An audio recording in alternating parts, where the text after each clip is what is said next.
Padma Vibhushan megastar Chiranjeevi గారు 4 దశాబ్దాల నుండి తెలుగు సినీ ఇండస్ట్రీని అప్రతిహతంగా పరిపాలిస్తూ ఉండడంతో ఆయనకు బడి అసూయతో ఆర్తనాదాలు చేస్తూ ఉంటారు ఇండస్ట్రీలోని కొంతమంది కమ్మ కులగజ్జిగాళ్ళు. అటువంటి అసూయాపరులైన కులగజ్జిగాళ్లలో ముందు వరుసలో నిలుస్తాడు చిట్టిబాబు అనే ఈ ఒకనాటి ప్రొడ్యూసర్. అందరూ ఇతన్ని ముద్దుగా చెవిలో జుట్టు చిట్టిబాబు అని అంటూ ఉంటారు. ఎందుకంటే నెత్తి మీద ఉండాల్సిన జుట్టు ఇతనికి చెవుల్లో ఉంటుంది కాబట్టి చెవిలో జుట్టు చిట్టిబాబు అని అంటూ ఉంటారు. కాగా ఇతడు మెగా ఫ్యామిలీకి వ్యతిరేకంగా, మరి ముఖ్యంగా చిరంజీవి గారికి, పవన్ కళ్యాణ్కి వ్యతిరేకంగా ఏదైనా ఇన్సిడెంట్ జరగకపోతుందా అని గోతికాడ గుంటనక్కలా కాచు కూర్చుంటూ ఉంటాడు. అటువంటి ఇన్సిడెంట్ ఏదైనా జరిగినప్పుడు మెగా హీరోలని డిగ్రేడ్ చేస్తూ ఉంటాడన్నమాట. అటువంటి అవకాశం ఈ చిట్టిబాబుకు ప్రస్తుతం వచ్చింది. అటువంటి అవకాశాన్ని ఐకాన్ స్టార్ అల్లు అర్జున్ గారే స్వయంగా కల్పించిన విషయం తెలిసిందే.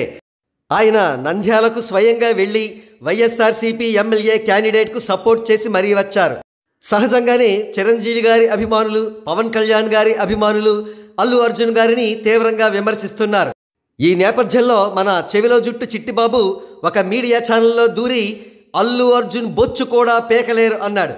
అంతేకాదు చిరంజీవి గారిని డిగ్రేడ్ చేసే ప్రయత్నం చాలా బీభత్సంగా చేసి పడేశాడు. అంటాడు కదా, అల్లు అర్జున్ గారు పైకి వచ్చింది చిరంజీవి గారి వల్ల కాదట, అల్లు అరవింద్ గారి వల్ల అట. ఆ మాటకొస్తే చిరంజీవి గారు కూడా అల్లు అరవింద్ గారి వల్లే లైమ్ లైట్లోకి వచ్చారట. ఈ మాటలు విన్న సినీ అభిమానులు చిట్టిబాబు మొహం మీద థూ అని ఉమ్ము వస్తున్నారు.